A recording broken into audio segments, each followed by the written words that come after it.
Dubai میں اس سال 250 ارب dollar کی انویسٹمنٹ ہوئی ہے ریئل اسٹیٹ کے اندر، جس میں کہ تیسرے بڑے جو انویسٹر ہیں وہ پاکستانی ہیں، جنہوں نے 2 ارب ڈالر جو کہ 255 ارب روپیہ پاکستانی بنتا ہے وہ انویسٹ کیا، جبکہ پاکستان میں جو کہ 24 کروڑ لوگوں کا ملک ہے، جس میں بڑے شہر ہیں آبادی کے لیے، کام کرنے کے لیے، پاپولیشن کے لیے، رہنے کے لیے، وہاں اتنی بڑی انویسٹمنٹ نہیں ہوئی۔ یہ ہمارے لیے ایک لمحہ فکریہ ہے کہ اتنا بڑا ملک ہونے کے باوجود ہم یہ انویسٹمنٹ اتنی بڑی اٹریکٹ نہیں کر پا رہے۔ تو سب سے پہلے یہ دیکھتے ہیں کہ کیسے یا کیوں دبئی یا یو اے ای اتنی بڑی انویسٹمنٹ جو ہے وہ اٹریکٹ کرتا ہے۔ نمبر 1، لا اینڈ آرڈر کی سچویشن بہت بہتر ہے۔ نمبر 2، جو ٹیکسز ہیں وہ بہت کم ہیں، کہ جو ویٹ ہے وہ ہے ہی نہیں، جسے ہم یہاں سیل ٹیکس کہتے ہیں انڈیویجول سیلنگ کے اوپر۔ جو جو کیپٹل گین ہے یا جسے آپ ٹیکسز آن انکم کہہ دیں، وہ بھی 9% ہے۔ پاکستان میں یہ 45% تک چلا جاتا ہے اگر آپ 50 سے 60 لاکھ پر اینم سے اوپر انکم کما لیں، تو کہاں 9% اور کہاں 45%، بہت بڑا گیپ ہے۔ اگر صرف اسی کو کنسیڈر کر لیا جائے تو بہت سارے لوگوں کے لیے یہ اٹریکشن بن جائے گی کہ وہ پاکستان کی بجائے یو اے ای میں بزنس کر لیں۔ تیسری بڑی بات کہ اس کے پاس جو ریجنل انسٹیبلٹی ہے، جیسے آج کل لبنان میں، فلسطین میں وار ہے، یا کہ شام میں جنگ ہوئی، یا قطر میں جنگ ہوئی، یا جو رشیا اور یوکرین کی جنگ ہے، اس سب کا جو بینیفیشری ہے وہ یو اے ای ہوتا ہے، کیونکہ وہاں پہ ٹرانزیکشن کے فنڈ ٹرانسفر کرنے، ان اور آؤٹ کے جو مواقع ہیں وہ ہیں اور بڑا ایزیلی آپ مینیج کر سکتے ہیں۔ تو جب بھی کہیں ریجنل انسٹیبلٹی آتی ہے تو لوگ اپنے فنڈ جو ہے as a first priority U A E میں انویسٹ کرتے ہیں، جس سے وہاں کے پہ انویسٹمنٹ جو ہے وہ بوم پہ رہتی ہے، اور ان کا جو اسپیشلی لگژری ریئل اسٹیٹ ہے اس میں جو ہے وہ ڈاؤن فال نہیں آ رہا۔ 30% گروتھ ریٹ چل رہا ہے۔ اگلے سال ایکسپیکٹڈ ہے کہ 41,000 یونٹ سیل کیے جائیں گے، اور 2026 میں 42,000 یونٹ سیل کیے جائیں گے۔ تو آپ اندازہ لگا لیں کہ انویسٹمنٹ کا لیول کیا ہوگا۔ اور چوتھی بڑی اٹریکشن یہ ہے کہ کیونکہ اٹ سیلف یورپ امریکہ میں جہاں بزنسز یا بلینر زیادہ ہیں،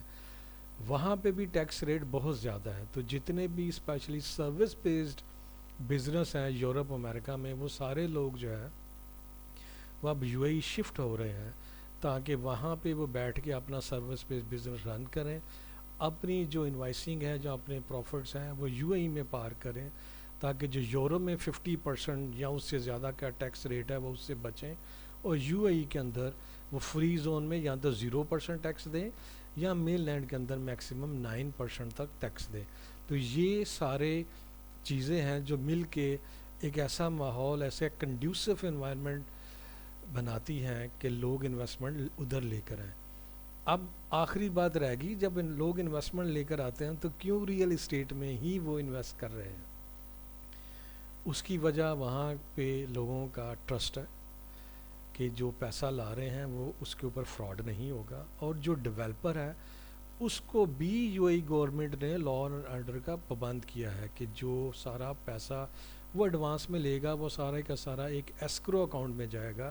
جو کہ بینک اور ڈیولپر مینٹین کرتے ہیں، اور یہ انشور کیا جاتا ہے کہ جو پیسہ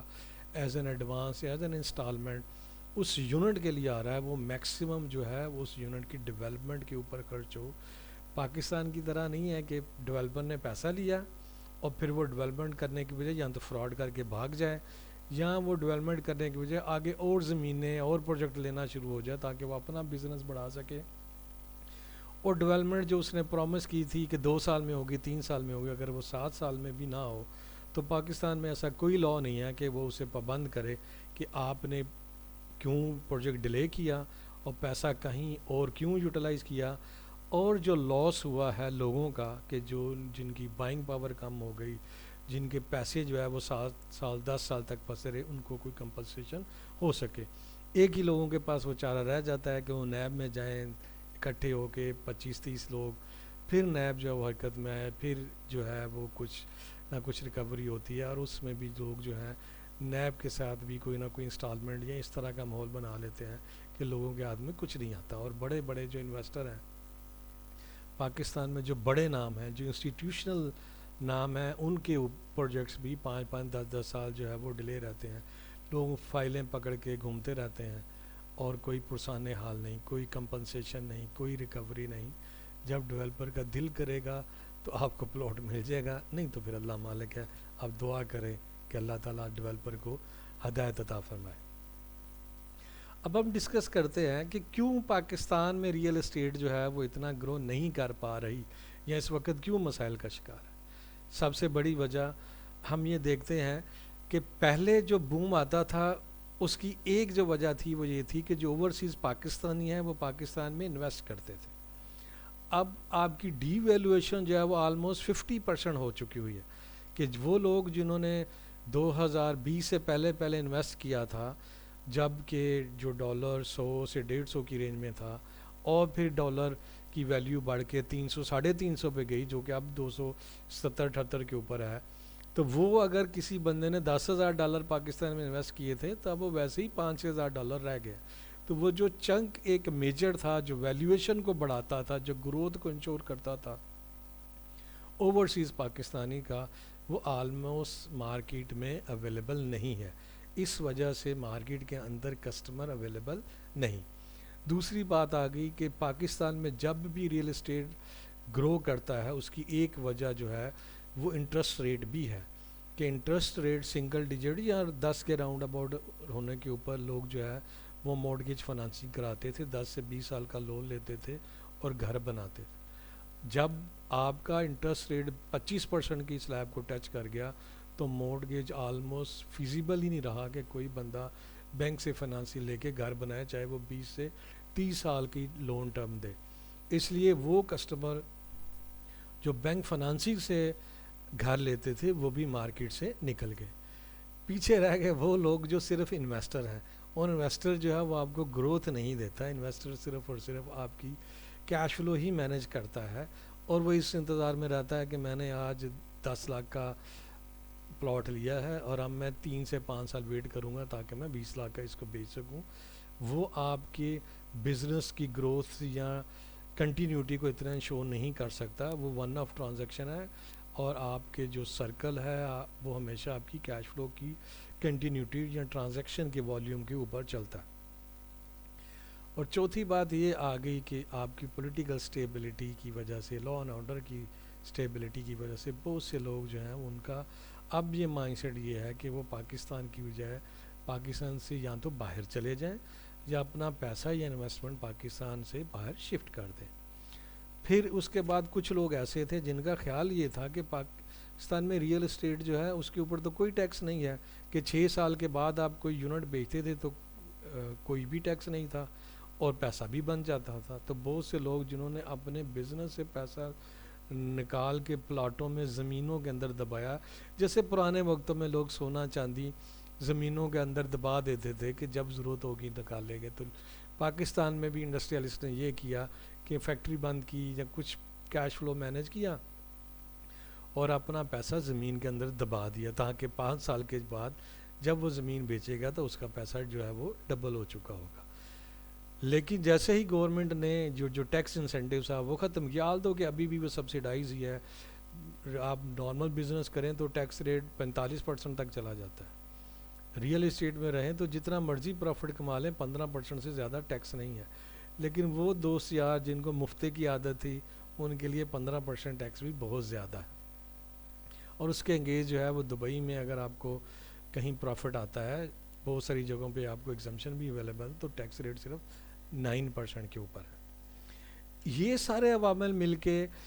یہ جتنا بھی انویسٹمنٹ تھا ریئل اسٹیٹ کے اندر وہ سارا کا سارا اس میں سے ڈرائی کر گئے.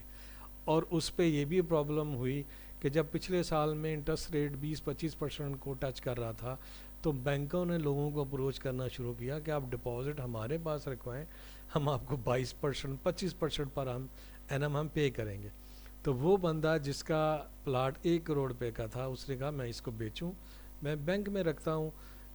جو مجھے ہر مہینے 2-2.5 لاکھ روپیہ دیتا رہے گا اور میرا پیسہ بھی سیکیور رہے گا.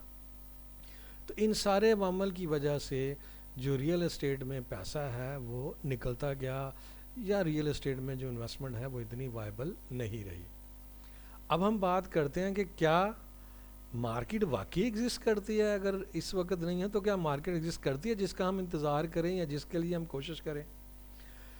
تو اس کا جواب یہ ہے کہ یہ 24 کروڑ لوگوں کا ملک ہے جنہوں نے رہنا ہے۔ پاکستان میں جھونپڑیوں میں رہنے کا ٹرینڈ نہیں ہے۔ پاکستان میں آج بھی ایون دوسرے جو بڑے ملک ہیں، امیر ملک ہیں، ان کی نسبت کم لوگ جھونپڑیوں میں اور سڑکوں میں رہتے ہیں۔ لوگوں نے گھروں میں رہنا ہے، اور اگر ہم یہ دیکھیں 4 سے 6 لوگوں کو ایک گھر چاہیے تو پھر بھی یہاں پہ کروڑ گھر کی ضرورت ہوگی۔ آنے والے سالوں میں بھی لاکھوں گھروں کی ضرورت ہوگی۔ وہ جو 5 ملین گھروں کی ضرورت عمران خان نے ایک وقت کہا تھا نہیں بن سکے، وہ ایک علیحدہ بات ہے، لیکن گھروں کی اتنی ضرورت آج بھی ہے جو آج سے 3 سال پہلے نعرہ لگایا گیا تھا۔ اس لیے جب بھی کوئی گورنمنٹ آتی ہے وہ ہاؤسنگ کا کوئی نہ کوئی جو ہے وہ پروگرام ضرور لے کے آتی ہے۔ نواز شریف صاحب نے بھی ایک وقت میں شروع کیا، عمران صاحب آئے انہوں نے بھی شروع کیا، ابھی بھی پنجاب گورنمنٹ جو انہوں نے پھر اپنا گھر اسکیم کوئی بنانی ہے یا بنا کے لانچ کرنے کی پوزیشن میں ہے۔ اس لیے اتنی بڑی پاپولیشن کے لیے آپ کو یہ کرنا ہی پڑے گا، اس لیے مارکیٹ تو ایگزسٹ کرتی ہے۔ اب آپ کے اوپر ہے کہ اس مارکیٹ کو کیسے کیپٹلائز کرتے ہیں، یا اس مارکیٹ کے کسٹمر کو کیسے آپ سروس پرووائڈ کر سکتے ہیں، کیونکہ مارکیٹ میں جو لوگ ہیں وہ زیادہ مڈل کلاس کے ہیں، اور ڈیولپر کی کوشش ہے کہ میں ایک گھر بناؤں جو میں 20-25 کروڑ میں بیچوں، اور 20-25 کروڑ دینے والے لوگ پاکستان میں 1-8% ہی ہیں۔ اس لیے جو دوست یاروں کے مسائل تو ہیں ہی، ڈیولپر کے اپنے بھی مسائل ہیں کہ وہ لو کاسٹ پہ آنا ہی نہیں چاہتا، وہ ایسا گھر بنانا ہی نہیں چاہتا جو 10-20 لاکھ میں بکے، یا ایسا پلاٹ بھی نہیں بنانا چاہتا جو 10-20 لاکھ میں بکے۔ اس کی خیال ہے کہ میں ایسا لگژری بناؤں گھر جس میں ڈانسنگ فاؤنٹین لگاؤں، جس میں میں ایفل ٹاور کا جو ہے وہ ریپلیکا بناؤں، اور یا میں جو ہے وہ ایجپٹ سٹائل جو ہے وہ گھر بناؤں اور لوگوں کو دکھاؤں کہ جی یہ بڑا لگژری لیونگ سٹائل ہے اور آپ یہاں یورپ گلف کے مزے لوٹ سکتے ہیں۔ تو اس میں آپ کا جو 80-90% کسٹمر ہے وہ آپ کے لیے وائبل ہی نہیں رہتا۔ اب دوسری طرف آتے ہیں کہ کیا اب کوئی ریوائول کے چانس ہیں، کہ اگر ہم پچھلے 2 سال 3 سال سے پرابلم میں ہیں تو کیا اب ریوائول کے چانس ہیں؟ تو اس کے 2-3 انڈیکیٹر ہیں۔ پہلا کہ انٹرسٹ ریٹ کم ہو رہا ہے، جب انٹرسٹ ریٹ کم ہوگا تو مورٹگیج جو ہے وہ وائبل ہو جائے گی، اور لوگ بینکوں سے لون لے کے گھر خریدنے کی طرف جو ہے وہ دوبارہ مائل ہوں گے۔ دوسرا، پاکستان کی کرنسی اب کافی حد تک پچھلے 1 سال سے سٹیبل ہے، اور یہی ایکسپیکٹڈ ہے کہ اگلے 1-2 سال تک سٹیبل رہے گی، کیونکہ اسٹیٹ بینک کے پاس اس وقت بھی ریزرو جو ہے وہ 11-12 ارب ڈالر کے ہیں، جو کہ پاکستان اکانومی کی 3 مہینے کی امپورٹ کو کور کرتے ہیں۔ اس لیے چانسز یہی ہیں کہ جو کرنسی ہے وہ سٹیبل رہے گی۔ جب یہ سٹیبل رہے گی تو جو اوورسیز انویسٹر ہے اس کا کانفیڈنس بھی بڑھے گا، اور وہ اس میں انویسٹمنٹ کی طرف دوبارہ آئے گا، اور مارکیٹ جو ہے وہ ریوائیو کر جائے گی۔ یہ 2 سے 3 بڑے انڈیکیٹر ہیں جو یہ بتاتے ہیں کہ ہم 2025 کے سٹارٹ میں جو اکانومی ہے وہ انشاءاللہ ایٹ لیسٹ ریئل اسٹیٹ میں جو ہے وہ دوبارہ ریوائیو کر جائے گی۔ اب ہم آگے آتے ہیں کہ اچھا اگر یہ ریوائیو کر جائے گی تو پھر ہمیں کیا کرنا چاہیے کہ ہم کسٹمر کو اپنی طرف اٹریکٹ کر سکیں۔ تو میں نے پہلے بھی یہ کہا کہ یہ 24 کروڑ مڈل کلاس لوگوں کا ملک ہے، اس میں 1-8 کروڑ ہی ہے جو امیر یا لگژری افورڈ کر سکتا ہے۔ تو آپ ایسے یونٹس، ایسی ہاؤسنگ سوسائٹی بنائیں جو مڈل کلاس لوگ جو ہیں وہ افورڈ کر سکیں، اور آپ اپنے یونٹ کو پہلے سے ہی بینکوں سے اپروو کرائیں تاکہ لوگوں کے لیے مورٹگیج لینے میں آسانی ہو سکے۔ اور تیسرا یہ ہے کہ آپ کسٹمر کو ایک دفعہ حلال کرنے کے بجائے اس کے لائف سائیکل کے اوپر جو ہے وہ ارننگ کی طرف جائیں۔ اس کا مطلب یہ ہے کہ ایک ہی دفعہ آپ اپنے یونٹ کے اوپر یا پلاٹ کے اوپر 100% پروفٹ نہیں کمائیں، کچھ پروفٹ آپ اس کو سیل کر کے کمائیں، کچھ پروفٹ آپ سروس دے کے کمائیں۔ جیسے الیکٹریسٹی کاسٹ بہت زیادہ ہے، آپ جہاں پروجیکٹ بنائیں وہاں سے 500 کلو واٹ 1 میگا واٹ کا پروجیکٹ لگائیں، اور وہ سولر کا پروجیکٹ اگلے 20 سے 25 سال آپ اپنے